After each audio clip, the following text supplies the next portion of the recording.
The story radio চ্যানেলে আপনাদের স্বাগত। এখানে আমরা নানান রকম গল্প প্রচার করে থাকি। আজকে আমাদের নিবেদন বিদ্যুৎদের লেখা হঠাৎ দেখা। গল্প পাঠে শুভঙ্কর, ভদ্রলোকের চরিত্রে স্বাগত, তুলির চরিত্রে অন্বেষা, তুলির মার চরিত্রে উষসী এবং মঙ্গলুর চরিত্রে আমি শিবম। শুনতে থাকুন, সঙ্গে থাকুন। শুরু হচ্ছে হঠাৎ দেখা।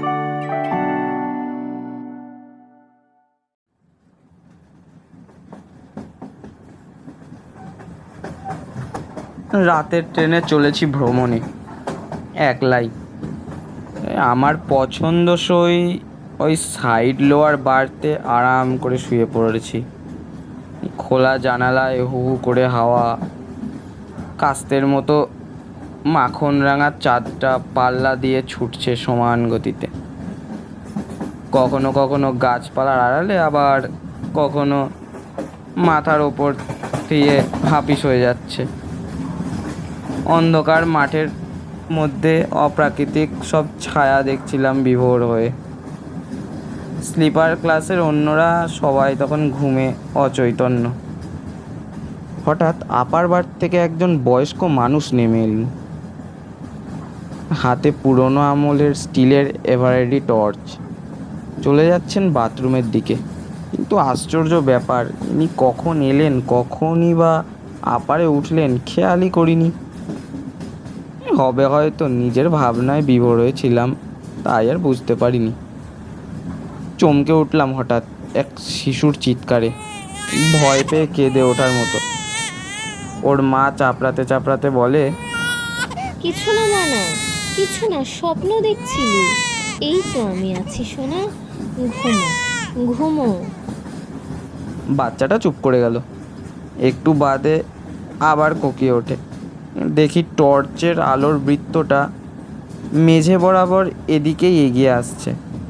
ভদ্রলোক ওপরে উঠতে গিয়ে কি মনে করে নিচু হয়ে আমায় ফিস ফিস করে বললেন, কি ঘুম আসছে না বুঝি?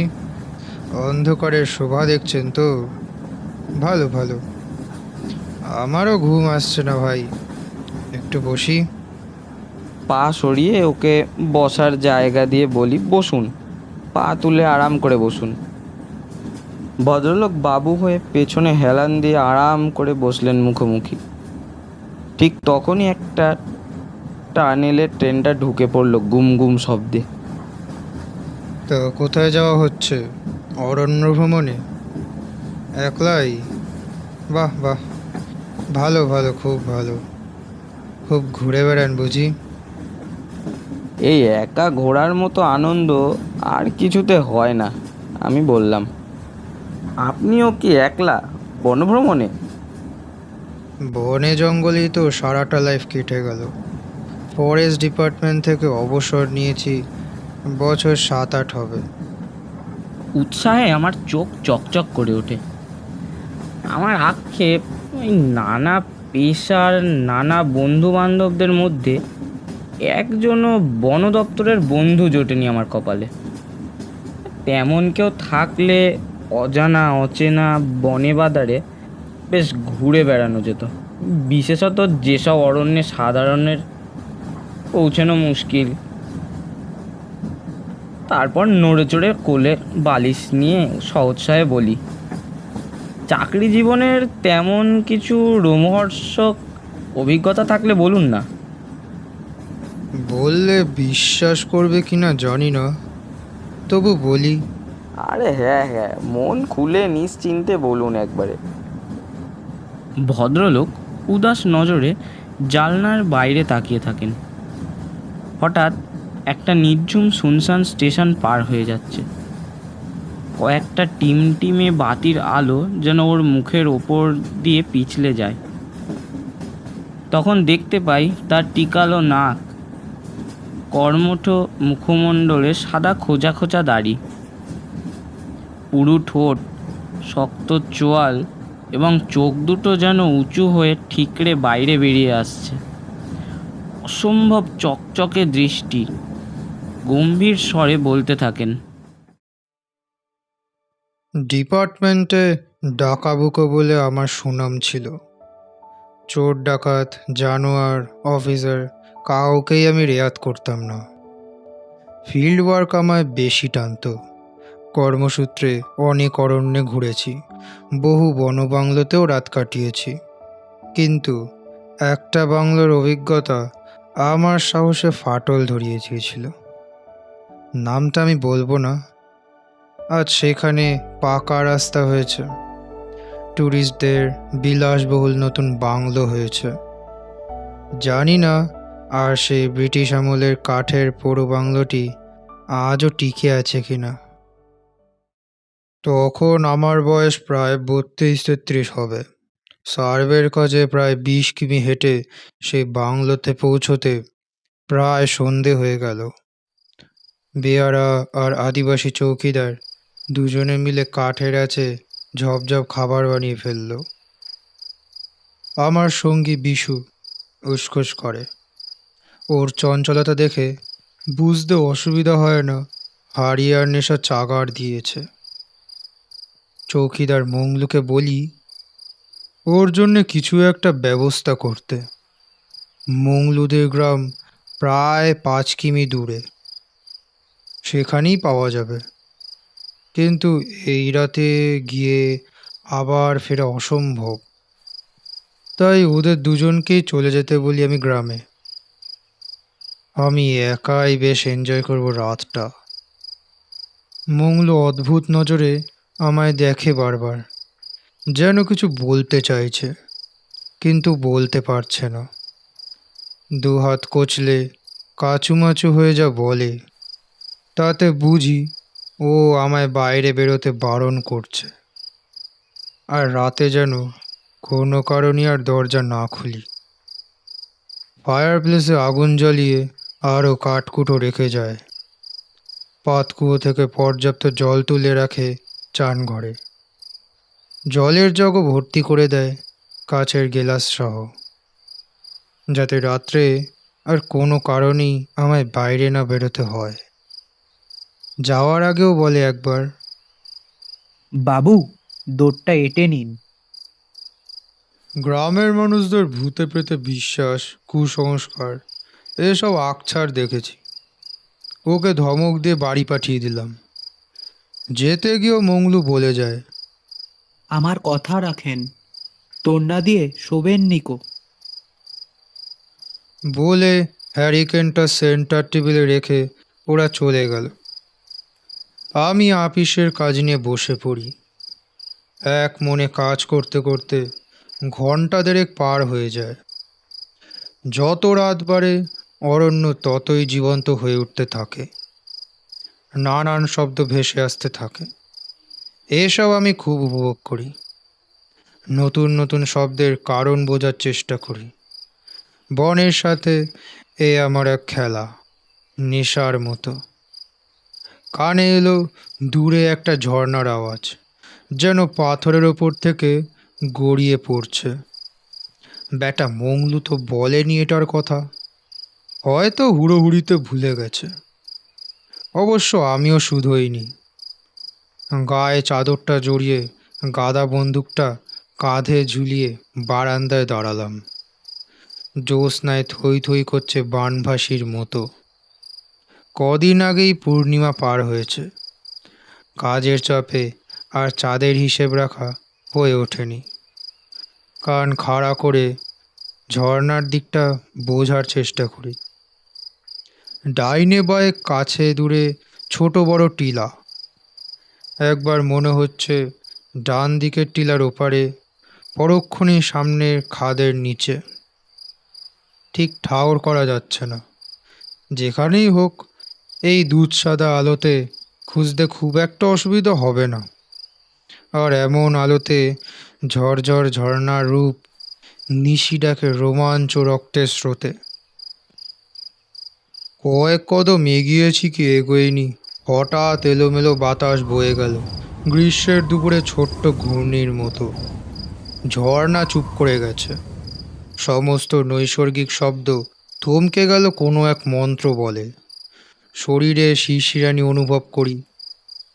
এ কি, পা দুটো কাঁপছে কেন? আমি কি ভয় পেয়েছি? না, একটুও না।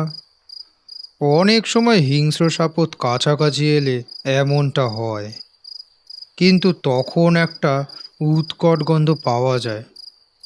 তেমন কোনো গন্ধ তো পাচ্ছি না। মনে পড়ল মংলুর বারবার সাবধান করে যাবার কথা। সেটাই কি তবে মনের অবচেতন থেকে আমাকে প্রভাবিত করছে? লোকাল লোকেদের মান্য করে অনেক বিপদ এড়িয়ে যেতে পেরেছি বহুবার। সেই অভিজ্ঞতা আমায় ঘরের ভেতরে ফিরিয়ে নিয়ে গেল। সত্যি বলছি, আমি কিন্তু একটুও ভয় পাইনি। ঘরের দরজা বন্ধ করতে যেতেই আবার সেই রকম বাতাসের স্রোত। কয়েকটা শুকনো পাতা উড়ে এসে পড়ল ঘরের ভেতরে। দরজার খিলেটে হ্যারিকেনের আলো কমিয়ে চৌকিতে ওঠার সময় পায়ের নিচে একটা শুকনো পাতা মড়মড়িয়ে উঠল। হাতে তুলে দেখি তার একটা পিঠ লাল, অন্য দিকটা খয়েরি। কোন গাছের পাতা বুঝতে পারলাম না, পরে স্টাডি করা যাবে ভেবে দোমড়ানো পাতাটা পার্সোনাল ডায়েরির পাতার ভাঁজে ঢুকিয়ে রাখলাম। যত রাত গড়ায় জঙ্গলে তত ঠান্ডা বাড়ে, তাই কম্বলটা গায়ের ওপর ফেলে শুয়ে পড়লাম। সারাদিনের ক্লান্তি হুড়মুড় করে হরপা বানের মতো আমায় ভাসিয়ে নিয়ে চলল নিদ্রার অন্ধকারে।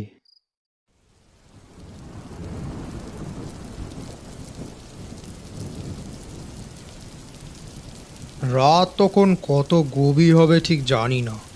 টিনের চালে বৃষ্টির ধারাপাতে ঘুম আলতো হয়ে এসেছে। কেমন গুমোট ভাব। জানলা দরজা সব বন্ধ। ফায়ারপ্লেসের আগুনটা নিভিয়ে নিলে ভালো হয় ভেবে দেখি, ফায়ারপ্লেসের সামনে কার্পেটের মেঝেতে তিনজন বসে আছে মুখোমুখি গুটিসুটি হয়ে। আগুনের দিকে পিঠ দিয়ে একটি মেয়ে, ভিজে খোলা চুল ছড়ানো পিঠের ওপর, গায়ে বাটিকের পাতলা চাদর। তার সামনে মুখোমুখি দুটি ছেলে, তিনজনই সদ্য যৌবনপ্রাপ্ত, প্রাণ প্রাচুর্যে ভরপুর। নিচু স্বরে ফিসফিস করে গল্প করছে ওরা। কান খাড়া করে কি বলছে শোনার চেষ্টা করি। ভেসে আসা টুকরো কথা জুড়ে বুঝতে পারি অ্যাডভেঞ্চারে এসে পথহারি আশ্রয় নিয়েছে। বৃষ্টি থেকে বাঁচতে না জানিয়ে ঢুকে পড়েছে। আমার ঘুম ভাঙাতে চায়নি বা পারেনি, যাতে আমার অসুবিধা না হয় তাই নিচু স্বরে কথা বলছে। কিন্তু ওরা এলো কি করে এই ঘরে? আমি তো ঠিকঠাক দরজা বন্ধ করেছিলাম।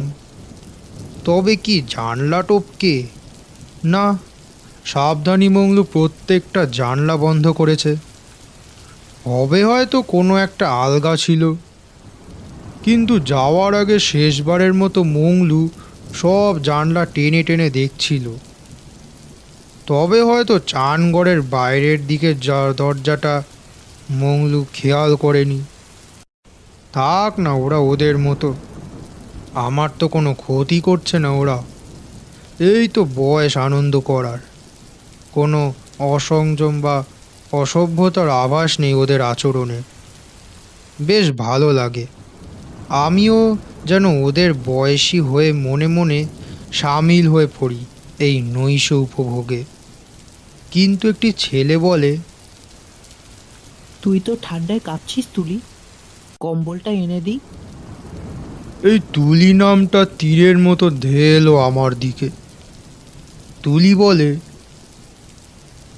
যদি ঘুম ভেঙে যায় থাক না। তুলি তুলি এই নামটা আমায় নিয়ে চলল সেই পুরনো সময়। তখন সবে কলেজের ফাইনাল দিয়েছি, চাকরির পরীক্ষা দিয়ে বেরোচ্ছি যত্রতত্র। হাত খরচের জন্যে টিউশনি করছি। তারই একজন তুলি, ক্লাস 8-এর ছাত্রী, অঙ্ক করাই, ফুটফুটে লাবণ্যময়ী, বর্ণ কাঠগোলাপের মতো, নিষ্পাপ সরল মুখমণ্ডল, লম্বা পাতলা চেহারা, বেশ চুপচাপ। কিন্তু ভেতরে একটা চাপা তেজের আঁচ আছে। সেটা বুঝলাম যেদিন বলল, তুমি আমাকে ছাড়া আর কাউকে পড়াবে না, ব্যাস। এই নিয়ে আর কোনো কথা হবে না। কদিন পরই পুজো। তুলির মা আমাকে ডেকে বলল, বাবা, তুলির দেখছি পড়াশোনায় বেশ মন এসেছে। প্রতি পুজোতে তো আমাদের সবাইকে দেশে যেতে হয়, পারিবারিক পুজো বলে কথা। কিন্তু ও যে কিছুতেই যেতে চাইছে না, বলছে পড়ার ক্ষতি হবে। এই ছুটিতে ও অঙ্কটা এগিয়ে নেবে। বুঝতেই তো পারছো, একলা মেয়েটাকে রেখে কি ভরসায় যাই বলো তো। অনেক বুঝিয়েছি, ওর ওই এক গো। তুমি একটু বুঝিয়ে বলবে? যদি না মানে তবে বলো পুজোর কদিন তুমি পড়াতে পারবে না, তাহলে তো আর দেশে যাওয়ার আপত্তির কারণ থাকবে না। আমি বুঝতে পারি ফুল ফুটতে শুরু করেছে। সে গন্ধে মজার আগে সরে পড়াই ভালো, কারণ আগে আমার কেরিয়ার। আমার বাড়ির অবস্থা ভালো নয়, তাড়াতাড়ি একটা চাকরি আমায় পেতেই হবে। তাই ছেড়ে যাওয়ার একটা ছুতো খুঁজছিলাম। একদিন সামান্য একটা কারণে রাগ করে বেরিয়ে এসেছিলাম। বলেছিলাম আর কোনোদিন মুখোমুখি হব না। সেদিন ও হয়তো আন্দাজ করেছিল যে সত্যি আজই সবই শেষ। তাই নিজের চাপা তেজি স্বভাবের আবরণ ছিঁড়ে বলে উঠেছিল, আমার কথাটা একবার শুনে যাও, একটিবার শুনে যাও। আমার যে কিছু বলার ছিল, না শুনেই চলে যেও না। আমি জানতাম লতার বাঁধন ছেঁড়ার এটাই সবচেয়ে ভালো সময়। মাস কয়েক বাদে আমার চাকরির কাঁচা খবর ছড়াবার পর ওর মা একদিন আমাকে ডেকে বললেন, আমি তো মা, মেয়ের মনটা আগে আমিই দেখতে পাই। তোমার যদি আপত্তি না থাকে তো যেন, আমাদেরও কোনো আপত্তি নেই। এবার তুমি যেমন বোঝো। তারও 2-1 মাস পর ওর দাদার থেকে পেলাম তুলির একটা চিঠি। লাইন টানা বাংলা খাতার পাতা ছিঁড়ে লেখা, তুমি জানো, মা ছোটবেলাতেই দিদিদের বিয়ে দিয়ে দিয়েছে। তারা সুখী হয়েছে। সেই যুক্তিতেই আমারও বিয়ের ব্যবস্থা করেছে গ্রামেরই এক ছেলের সাথে। কিন্তু আমার কি ইচ্ছে তুমি জানো? মা আমার উপর ভরসা রাখতে পারছে না। তুমি যদি মাকে কথা দাও, তবে হয়তো আমি পড়াশোনা চালিয়ে যেতে পারবো। আমি তোমার সব কথা শুনে চলবো। আমি যে তোমাকে খুব খুব আমি তখন অরণ্যের প্রেমে মশগুল। বিয়ে করে জীবনের সবুজকে ধূসর হয়ে দিতে রাজি নই। আর যে মুক্ত জীবন আমার পছন্দ, তার দোরগোড়া থেকে ফিরতে চাই না।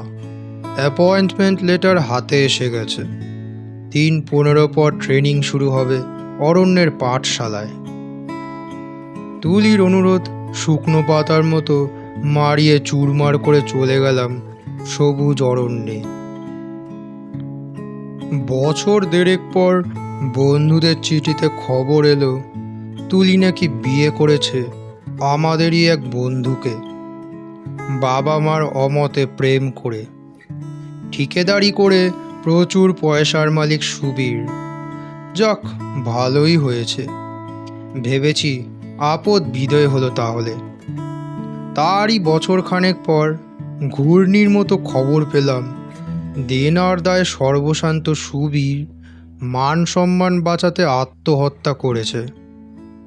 আত্মহত্যা করেছে তুলিও। কারো কারো সন্দেহ তুলিকে নাকি খুন করা হয়েছে। সেই হারিয়ে যাওয়া তুলি আজ রাতে স্বপ্নের মধ্যে ভেসে এসেছে। এ মনে হয় আমার অবচেতনার প্রকাশ। কিন্তু স্বপ্ন কি এত জীবন্ত হতে পারে? এর পরের ঘটনা প্রবাহ যে পথে গড়িয়ে চলল, তাতে স্বপ্নকে আর স্বপ্ন বলে এড়ানো অসম্ভব। ওরা 3 জন রাত কাটানোর জন্য এক খেলায় মেতে উঠল। খেলাটা হলো যে কথা কাউকে কোনো দিন বলা হয়নি তা নিয়ে।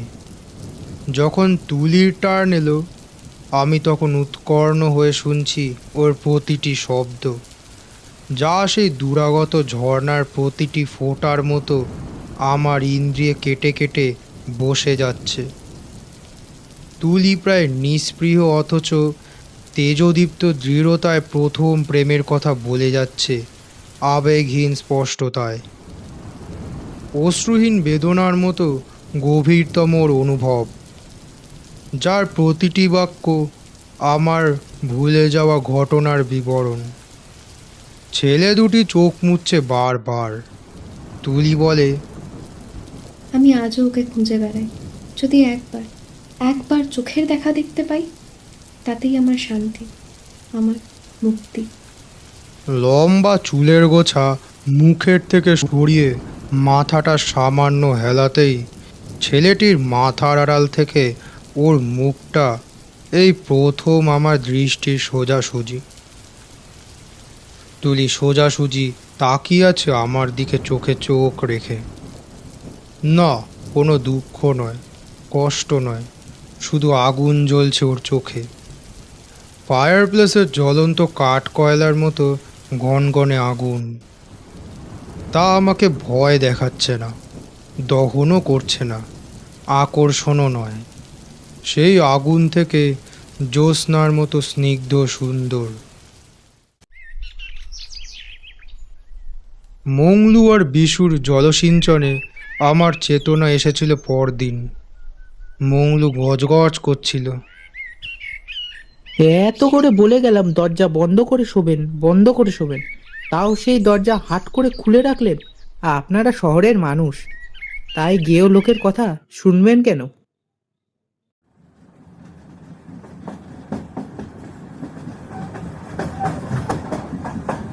একটা ছোট্ট স্টেশনে এসে সিগন্যাল না পেয়ে ট্রেনটা দাঁড়িয়ে গেল। কেমন যেন সব ভুতুড়ে বলে মনে হচ্ছে চারিদিকে। ভদ্রলোক বললেন, কি মশাই, ঘুমিয়ে পড়লেন নাকি? এতক্ষণের নীরবতা ভেঙে কথা বলতে গিয়ে গলার স্বর যেন আটকে আসে। উনি বলেন, বাইরে ঠান্ডা লাগছে, জানলাটা বন্ধ করে দিন। দেখি একটু গরম চা পাওয়া যায় কিনা।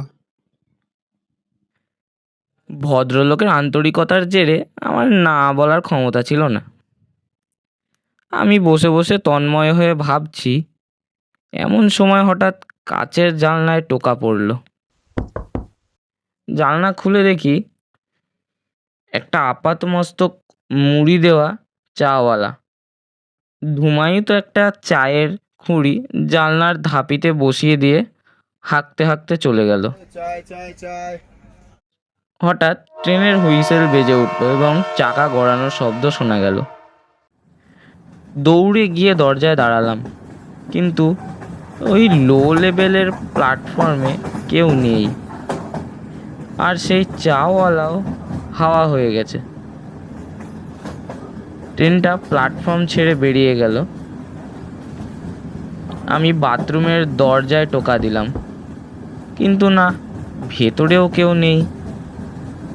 আপার বাড়তে গিয়ে দেখি সেখানে ব্যাগপত্রও কিছু নেই।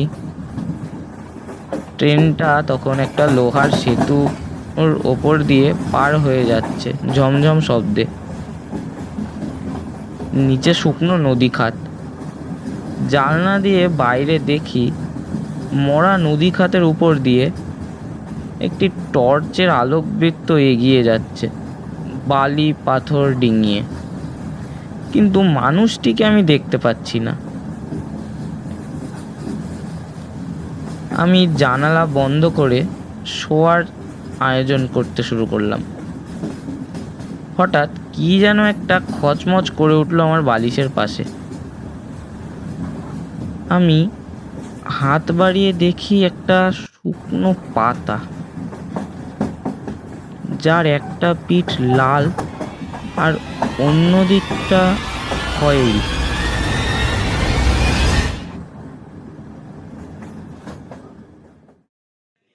শুনছিলেন হঠাৎ দেখা।